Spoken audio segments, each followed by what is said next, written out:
Hare Krishna everyone, welcome and welcome back to my channel. This is day 7 of Sri Nepalama Mahima Rashtriya Mahayagya. So हामी चाहिँ अब जाँदैछौँ। आजदेखि चाहिँ ब्रह्मोत्सव पनि स्टार्ट भएको छ उता।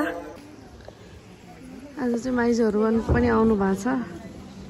आउँदै हुनुहुन्छ दर्शन गर्नलाई। हामी चाहिँ भइसक्यौँ। अब अहिले चाहिँ खाली छ। एकछिनमा 12 साढे 12 बजीतिरबाट फेरि कथा स्टार्ट हुन्छ।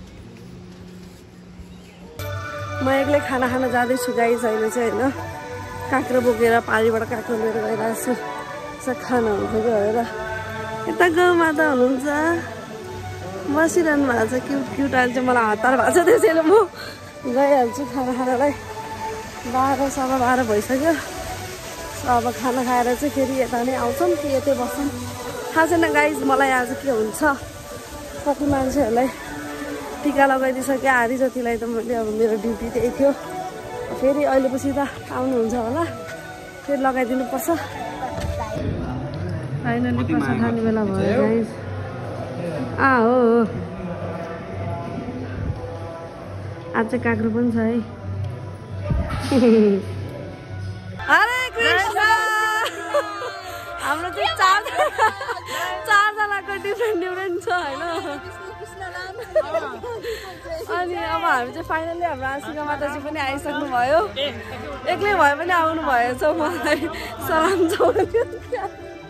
यत्रो लामो बाटो, यत्रो टाढा होइन। जाने बेला पनि गाह्रो पर्छ। अब अहिले चाहिँ हामी अब उता कथा सुन्न जाँदैछौँ। त्यही हो। अहिले पछि अब हामी महामन्त्र पनि भन्छौँ। हरे कृष्ण कृष्ण कृष्ण हरे हरे, हरे राम राम राम हरे हरे, हरे उहाँ चाहिँ हाम्रो स्वयं प्रकट शालिग्राम भगवान हुनुहुन्छ। यतै प्रकट हुनुभएको हो टोचरले खन्दाखेरि। अनि त्यसपछि यता चाहिँ हाम्रो व्यास दाइ हुनुहुन्छ, यता हाम्रो आशिका माता हुनुहुन्छ। हरि बोल। अब चाहिँ हामी फाइनली उता पण्डालमा जाँदैछौँ। बाई।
ड्रामा गर्ने भनेर होइन यता भित्र आइरहेछौँ। यसरी बसिरहेछौँ।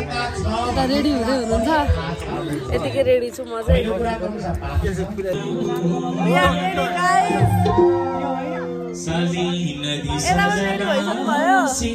माताजी पुस्दै हुनुहुन्छ।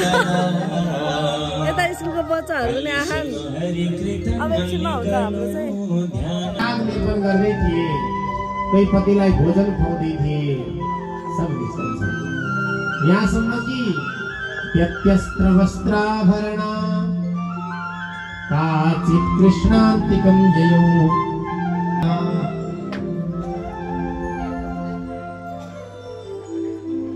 सब श्री कृष्णको वंशीमा मोहित भएर गोपिनीहरू आउँछन्। भगवानले स्वागत गर्नुहुन्छ सबैलाई। स्वागतं वो महाभागाः प्रियं किं करवाणि वः। देवी हो, तिमीहरूलाई स्वागत छ। मेरो कीर्तन गरेर, मेरो ध्यान गरेर म टाढैबाट पनि प्रसन्न हुन्छु। न तथा सन्निकर्षेण प्रतियात तो ध्यान मेरा लागि नजिक आउनु पर्दैन जाओ घर फर्केर जाओ यी गोपिनीहरु अवाक छन् यिनीहरुको होश नै छैन किन आएको पनि थाहा छैन कसरी आएको पनि थाहा छैन घरमा रोकेर पनि राखेका थिए कोशिश पनि गरेका थिए तर नदीको प्रवाह जसरी गोपिनीहरुको प्रसन्नताका लागि भगवानले रमण गर्नुहुन्छ नृत्य गर्नुहुन्छ नृत्यमा सबै गोपिनीहरूलाई अभिमान भएछ त्यहाँबाट अन्तर्धान भएपछि गोपिनीहरू विलाप गर्छन् कृष्णलाई खोज्न जान्छन् त्यहाँबाट हिँड्न सक्दिन कृष्ण अब मलाई कहीँ लिएर जाने भने बोकेर लैजानुहोस् भन्नुभयो राधा रानीले राधासँग गोपिनीहरूको भेट हुन्छ आफ्नो सबै वृत्तान्त सुनाउँछन् राधा रानीको नेतृत्वमा यो झुण्ड यमुनाजीको फेदीमा जान्छ र विलाप गर्छ यसलाई गोपी गीत भन्नुहुन्छ कनक मञ्जरी छन्दमा 19 श्लोकको दिव्य गोपी गीत गाउँछन् यद्यपि गोपिनीहरूले रोएका हुन् गराए हाम्रो शरीरमा हजुरको चरण राख्कसेसु आज तिनै कोमल चरणारविन्दले हजुरलाई पीडा भयो गोविन्द अब त हजुर देखिनुहोस् हामी हजुरकै लागि बाँचेका हौं अद्भुत विलाप गर्छन् इति गोप्यः प्रगायन्त्यः सुस्वरं राजन कामदेव सबैको मनलाई बन्धन गर्ने कामदेव त्यस्तो कामदेवको पनि मनलाई बन्धन गर्ने मदन मोहन अवतार लिएर भगवान प्रकट हुनुहुन्छ मदन मोहन भगवानको जय सब गोपिनी चकित भन्छन् गएर कसैले हात समाउँछन् कसैले खुट्टा समाउँछन् हे कृष्ण मानव मरेको लासमा फेरि प्राण आए जस्तो लाग्छ भगवान श्री कृष्णले यी सबैसँग संवाद गर्नुहुन्छ र दिव्य नृत्य गर्नुहुन्छ यो महाराज हो कि होइन व्यापारी हुनाले किनकि तैले प्रेम गरिस् बदलामा मैले पनि गर्नु छ लोक व्यवहारमा यही देखिन्छ यो प्रेम होइन यो व्यवहार हो न तत्र सौहृदम धर्म स्वार्थार्थम तद्धिनान्यथा त्यो स्वार्थ मात्र हो त्यहाँ अरु केही छैन अब दोस्रो कुरा भन्नुभयो प्रेम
Vrindavan ko madhai ma sabhi sadai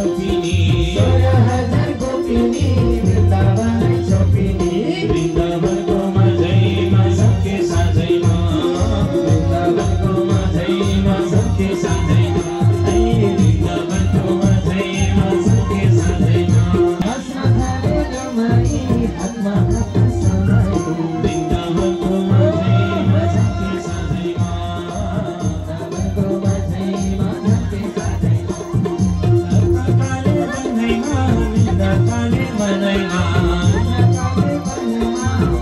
काले मनैमा वृन्दावनको माझैमा सबके साझैमा वृन्दावनको माझैमा सबके साझैमा वृन्दावनको माझैमा सबके साझैमा वृन्दावनको माझैमा सबके साझैमा वृन्दावनको माझैमा सबके साझैमा।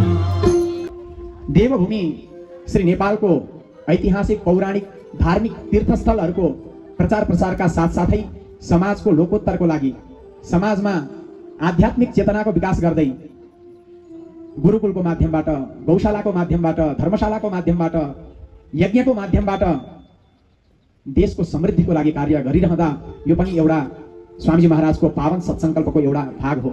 सज्जन आफ्नो जीवनलाई लक्ष्यतर्फ उन्नयन गर्नका निमित्त लिएर जानका निमित्त मनमा परमात्मा चिन्तन, बुद्धिबाट भगवानको सेवा र कर्मबाट जीव मात्रको कल्याणको लागि प्रवृत्त भयो भने बल्ल जीवन सफल हुन्छ।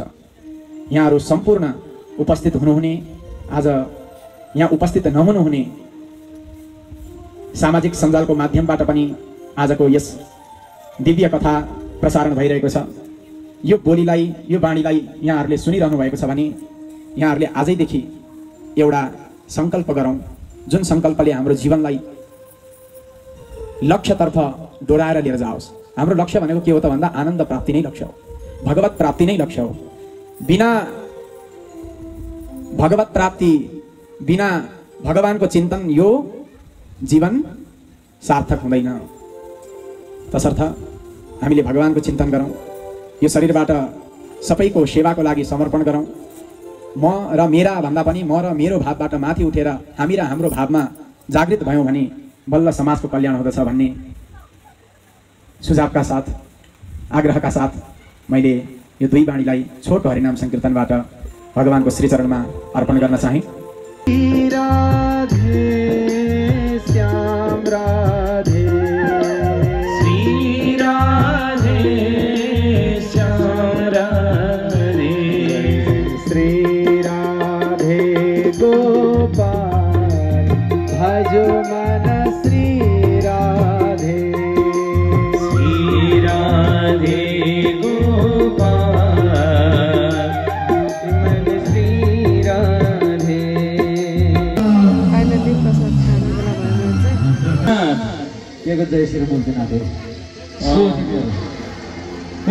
हामी महाराज कंसको भान्जा दयाम कृष्ण मेरो दाजु तिमीहरू अब मामालाई भेट्नको लागि आएको, उहाँकै निम्त पाएर आएको, भेट्न जान्छु।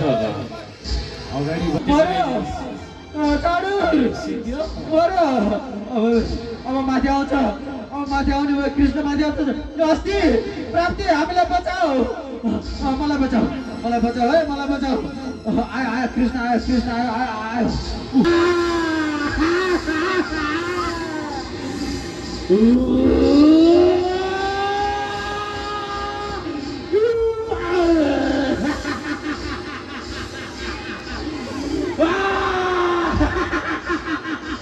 कृष्ण मार्यो, कृष्ण मार्यो, कृष्ण मार्यो। अब तँलाई कालले छोड्ला तर म छोड्ने छैन। हजुर मर्यो होइन, अब त्यसले मलाई मार्दैछ। भान्जा, मेरो भान्जा, मेरो एउटा भान्जा हो। म त तिम्रो मामा हो नि भान्जा। मामा नाना म त रेला गरेको भान्जा।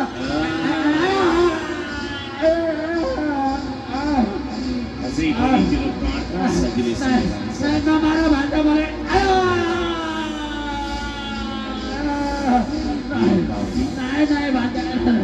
जस्तो अन्याय र अत्याचारीको लागि मैले अवतार लिने गर्छु। मेरो अन्तिम प्रहारबाट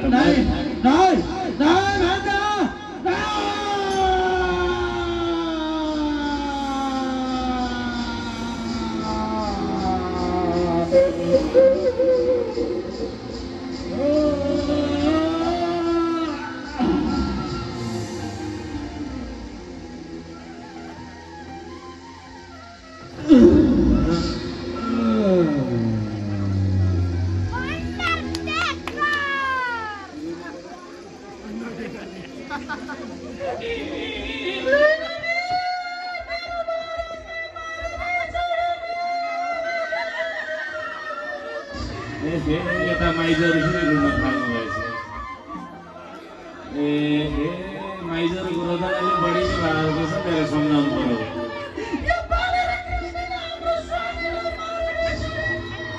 ए माइजहरू गएको नरुनुहोस् नरुनुहोस्। ए नरुनुहोस्, म अर्को मामा खोजिदिन्छु। भयो टेको यन्त्र पनि यस्तो कालो न कालो पनि भयो। उता सागोतिर जति नै पाइन्छ यस्तो काले। ए त्यो परपरि थली पुगेपछि जाने। ल ल नरुनुहोस् नरुनुहोस्। जैराम वृष्टि हुन थाल्यो, लावा फुल अबिर वृष्टि हुन थाल्यो, लावा फुल अबिर वृष्टि हुन थाल्यो, लावा फुल अबिर वृष्टि हुन थाल्यो, लावा। यता दिदीहरू चाहिँ आरती रेडी गर्दै हुनुहुन्छ। अब आरती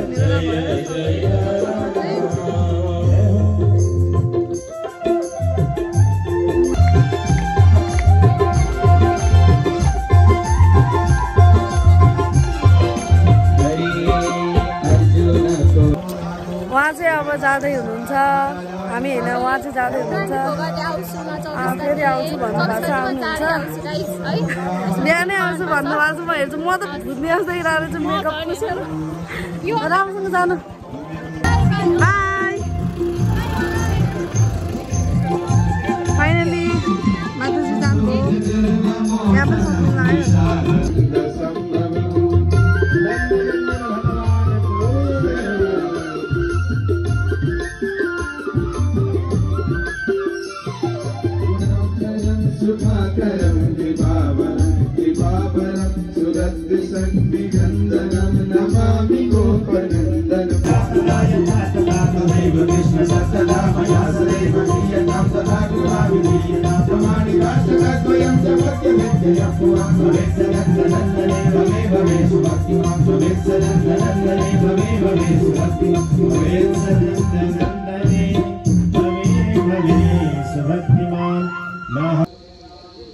सादाको झलक है त नेपालमाको। भने त्यो पिता पिता होइन अरे, पिता पनि पिता होइन। हामीले हिजो भर्खर कथा सुन्यौं, प्रहलादजीले पिताजीलाई त्याग दिनुभयो भगवानको लागि, गुरुलाई त्याग गर्नुभयो। बलिले शुक्राचार्यलाई त्याग गरेर भगवान वामनलाई अँगाल्नुभयो। यदि भगवानको मार्गदर्शनमा अवरुद्ध कोही हुन्छ भने त्यो गुरु पनि काम लाग्दैन। गुरुलाई त्याग गरिदिनु भयो, शुक्राचार्यलाई त्याग गरेर भगवानलाई प्राप्त गर्नको लागि वामन भगवानको शरणमा जानुभयो। स्वजन हो न सस्या, विभीषणले रावणलाई त्याग गरिदिनु भयो, आफ्नै स्वजनलाई त्याग गरिदिनु भयो। त्यसकारणले भगवानलाई प्राप्त गर्ने मार्गमा बाधक बन्छ भने त्यो हाम्रा स्वजन होइन। भगवानको मार्गमा लाग्नु पर्दछ, भक्ति मार्गमा लाग्नु पर्दछ। यहाँ त सबै भक्तिमय हुनुहुन्छ, यहाँहरू सबैको मन सदैव भगवानमा लागिरहोस्, सत्कर्म गर्न प्रेरणा जागिरहोस्, यस्तो भागवत भगवानको सेवा गर्न मन लागिरहोस् भन्दै आजको कथा यही समापन गरिन्छ। श्री हरये नमः। आप इस तरह तो होश उड़ाया न कीजिए, यूं बन समर के सामने प्यार न कीजिए। ईश्वर कल्याण जानो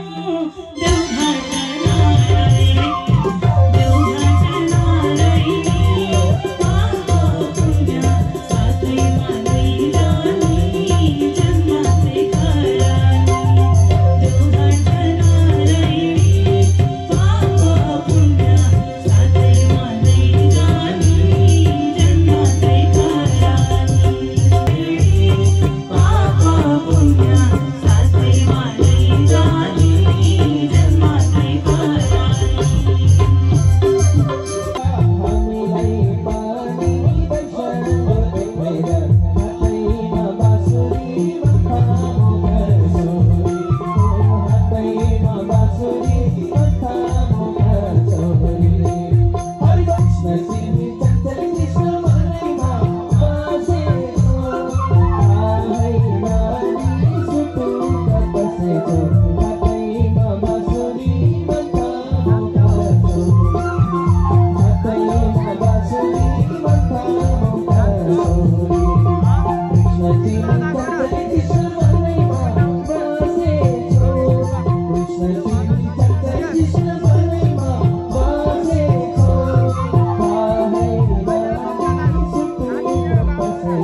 आजको लागि चाहिँ यति नै Thank you so much for watching. Bye bye. If you like my video, like, share and subscribe to my channel. Thank you. Haribol.